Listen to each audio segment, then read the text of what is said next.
飲啖嘢先。咁咧，我收到你份嘢啦。我望到你用絲塔嘅，絲塔嘅話咧，我唔係咁推薦用極幼，極細我唔係咁推薦。你主要用細就得啦，即係第二大。如果去到中楷咧都 OK，大咧我相信你呢個用緊大楷，我唔係好知佢咩構造。望落去咧唔係咁好用啊，大支嗰隻。但係你亦都會感受到一樣嘢，就係嗰啲粗幼咧會易做好多，因為你基本上唔使動作都做到，係咪？咁但係咧，我哋但凡攞支新筆咧，我哋都要試一試佢嘅最幼，同埋佢嘅最粗。例如你望到支筆咁細支，我就咁一壓落去咧，佢個比例好大嘅，本身都已經係咪？咁咧，所以呢樣第一樣嘢你要試先啦。第二樣嘢咧就係你要試佢嘅粗至幼，佢過渡柔唔柔順。咩叫粗幼過渡唔柔順咧？例如啦，嗱，目前嚟講我睇唔到唔柔順嘅，因為有啲筆整得唔靚嘅話咧，佢會有斷層啊，斷層即係呢啲。明明咧，你嘅粗，你嘅大細力係好連貫嘅，但係佢就係寫唔到連貫嘅粗幼嘅話，支筆就叫唔靚。咁樣咧，我當時應該話我自己唔係咁中意絲塔，就係咧佢嗰啲品質唔穩定。例如你呢間買過一批，同我之前見到嗰一批係完全兩個貨色嚟嘅。你呢家呢一隻嘅絲塔咧，佢好似淺色嘅，但係唔應該出現㗎呢個情況，佢應該係個品質有差咗。OK，咁一扯遠咗啦。好，咁咧第三樣嘢咧，其實你就要開始睇一睇，如果用速度，例如我咁樣壓落去，係咪？你望到冇收筆嘅嘛？嗱，有收筆就係咁樣嘅，係咪？但係你啱啱望到第一個冇收筆，佢嘅收筆靚唔靚？係咪？我呢度泛指係重嘅收筆。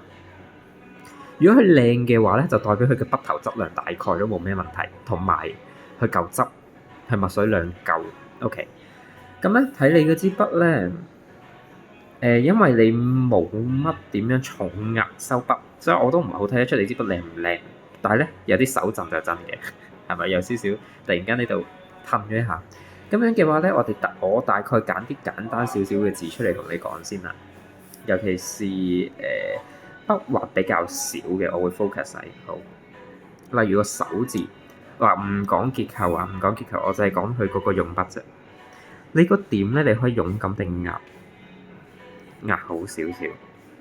咁嘅時候，成粒點咧會圓潤少少啦。咁咧，你例如個服字都係嘅，你可以一點一橫，你可以勇敢用佢嘅側邊壓落去。然後咧，你咧就去到最後尾正下方收筆。咁咧，佢通常嚟講就會圓嘅啦個底。例如我哋講個手字嘅話，撳完落去，中間收，係咪？然後咧又唔使話寫得特別闊嘅。咁咧兩頭重咧又係，然後勾手字 ，OK。咁呢個服字咧，我淨係寫右手邊啊，一點一樣兩頭重，但係你會發現咧，同我啱啱寫嘅係咪爭好遠？係咪？咁所以咧，你要有分幾個檔嘅，我哋會話，例如你係最重嘅第一檔，係咪？然後咧，你中間咧可以拆多幾個檔落嘅，係咪？例如你慢慢幼落去，但係你再幼咧，你都要睇到有粗有分別。咁咧，我大概會分4個檔啦，係咪？咁呢樣嘢你可以練一練嘅，無論由重至輕，輕至重，連貫有得啦。不過呢樣嘢你一定要練嘅嚇。係咪短橫嗰啲咧？你可以嘗試壓重少少啦，或者你唔壓重都冇妨嘅。但係你嘅捺畫咧，唔係寫得好怪嘅。你嘅捺畫咧係要用佢嘅筆土嚟擦啊嘛，係咪？咁所以你係咪要壓重？係咪？要壓重，然後平出。反而咧，佢隻角唔重要，佢寫出嚟圓都唔緊要，但係我哋唔好俾佢骨折。OK。咩叫骨折咧？例如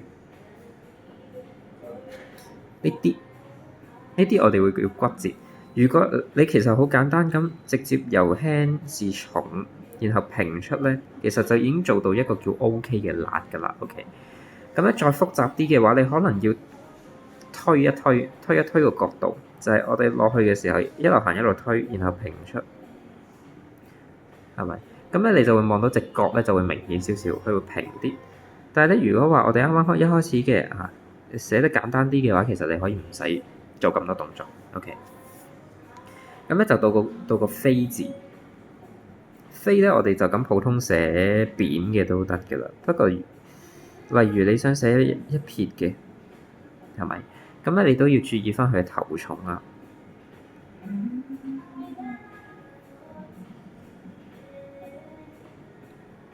頭重、尾重，係咪？咁咧你盡量寫條直線落去就 OK 啦。咁咧呢隻字寫得唔係咁 OK 啦，因為我習慣寫嘅飛字咧都係咁寫嘅，咁所以咧唔係咁習慣嘅寫法咧，我就會寫得好衰。OK，咁樣咧，例如個長字啦，個長字都敍述多一次佢嗰個嘅流啊。一樣嘅，你嗰個嘅粗幼咧，你要分翻唔同嘅檔。重壓平出 ，OK。乃字嘅話咧，我哋會話重壓先嘅，重壓先，然後咧落，你會望到每個轉折位都係一個重壓，係咪？然後咧你就可以由中間出，甚至你調翻轉頭啦個筆芯，中間出咗先。咁但係咧嗰啲重壓嘅位不變，係咪？呢啲你都可以試一試嘅。咁呢個速字嘅話咧，我哋都會話翻，我哋會有少少錯落啦。個錯落嘅意思就即係話，我哋唔會將所有嘢交聚喺同一點度嘅。例如呢個係炒埋一齊嘅，咁下低呢個我可能會落少少，我會落少少。OK，咁呢樣嘢你亦都可以試一試啦。咁個燥字啊，突然間失控啦，係咪？由輕至重，重輕重。然後你一樣啦，重輕重。反而咧，你啱啱開始寫嘅時候咧，個起筆嘅起筆唔係咁重要，但係咧你要注意翻就係你重輕要交代清楚。例如就係話我寫完之後都唔知發生咩事嘅話咧，咁就唔係咁理想，係咪？咁一個和字嘅話咧，個撇可以唔使咁長都得。重輕 OK 啦，保守，因為係，然後咧呢一撇可以短少少啦。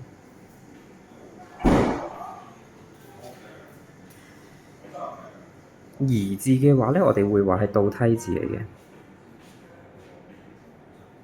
咁咧，你就會往內縮少少啦。然後呢個位都往內縮啦，係咪？咁然後呢兩樹咧係垂直嘅，係得呢兩個往內收啫。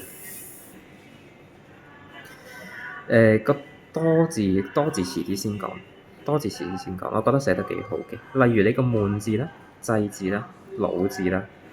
龜字我都覺得 OK 嘅，個質字咧一樣都係個交叉點問題啊。咁當然啦，你嘅起筆可能要交代得清楚少少啦。你可以選擇突出去，你亦都可以選擇唔突出去。咁但係咧，我哋一樣唔會將個交匯點炒埋一齊。然後呢個位由重慢慢變輕，然後你出勾 OK。個地字可以寫扁，重輕。嗱，我相信你睇嗰個咧就應該連筆嚟嘅，咁你就可以搬落少少，你先再挑啦。個下字你就可以話係 hold 住，由輕至重撳，係咪？咁但係我覺得你個下字寫得 OK 嘅，好。咁咧差唔多10分鐘啦，咁我講埋最後個勁字咧，今日差唔多啦。個勁字咧，一般嚟講咧，我哋唔會寫個筆字嘅。嗱，注意呢個位輕到重，係啦。咁咧就算再短咧，都唔會話短過上高呢兩嚿嘢嘅，絕對唔會短過上高呢個距離。然後咧，我哋普通地就咁由中間出，係咪？我哋有條隱形嘅中間線。然後由上高連到落去就得啦。當然啦，我自己慣用嘅寫法就唔係咁嘅。我自己慣用嘅話咧，就係直接寫個土字。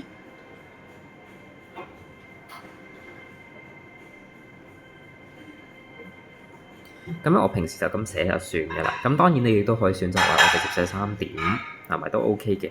咁同埋個下字，我哋注意咧，成個點會戚上去嘅，呢個啱嘅。反而你上高寫嗰個下字係咪後面呢個好嘅？大字都仲順便講埋啦。我哋咧要推上去係啱，但係咧我哋會注意咧呢一橫咧大概係中間位嘅，然後就咁壓出就得啦。咁咧我呢一撇寫得唔好啦，我再寫。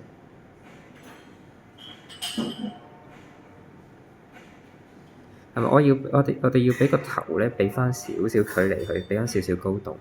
咁咧今日就講到呢度先啦。咁你呢度可以 cap 一個圖。